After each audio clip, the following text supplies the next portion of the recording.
এই কই যাইতেছো তুমি? আমি কই যাচ্ছি সেটা এখন তোকে বলে যাবো? ছোট লোক কে তুই? তুমি আমার চিনতে পারতেছো না? আরে আমি সাগর, তোমার স্বামী, সুইট স্বামী। কই যাইতেছো কও? তাছাড়া তুই কি করবি? আরে আমার বউটা কই যাইতেছে সেটা আমি জানতে হবে না? দিনকাল তো ভালো না, দরকার হলে আমি তোমার সাথে যাবো, চলো। এমনিতেই তোর জন্য আমার জীবনটা নষ্ট হয়েছে, তামা তামা করে রাখছিস। যেখানে মন চায় সেখানে যাবো আমি। তো আমিও যেখানে মন চায় সেখানে যাই, কিন্তু সেটা কোথায়?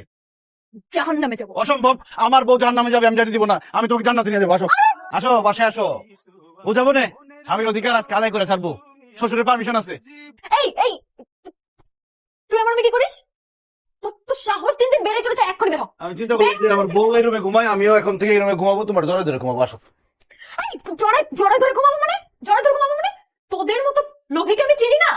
যেই দেখছিস আমার বাবার সম্পত্তি আছে, আমি একমাত্র মেয়ে, আমার বাবার সম্পত্তি দখল দখল করতে চাস না? কি বলো তুমি? আমি তোমার বাবার সম্পত্তি দখল করবো কেন?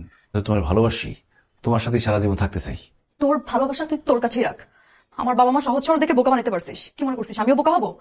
তোর মধ্যে যদি বিন্দু মাত্র কোনো লজ্জা থাকে, তুই এই মুহূর্তে এক্ষুনি আমার চোখের সামনে থেকে আমার বাসা থেকে বের হয়ে যাবি। যা। যাচ্ছিস না কেন? না যাবি না তো? কারণ তোর মধ্যে তো সেই ন্যূনতম লজ্জাবোধটাই নাই, তোর বাবা মার মধ্যেও ছিল না। তোকে কোনো প্রপার শিক্ষাই দিতে পারে নাই তোর বাবা মা। প্লিজ বের হয়ে যাই, সে গেট আউট। তুই মা প্লিজ ওর হয়ে কোনো ওকালতি করতে আসবে না। সবাই মিলে আমার জীবনটাকে তেজপাতা বানিয়ে রাখছো। তুই তো ভালো কারো বউ হওয়ার যোগ্য না। কে ভালো? ওই সাগর? ওকে তোমরা এখনো চিনো নাই। ওকে চিনতে চিনতে তোমাদের বাড়ি গাড়ি সয় সম্পত্তি সবকিছু দখল করে নিয়েছে। একদিন কিন্তু তুই ঠিকই পস্তাবি। তুই তো নিজের চোখে দেখছিস যে হোটেলে যাচ্ছে সামির, তারপর তুই ওর নামটা মুখে আনিস কিভাবে? আমি সামিকে ঠিকই একদিন ভালো বানিয়ে নিই। আর এসব নিয়ে তোমাদের এত ভালো লাগবে না।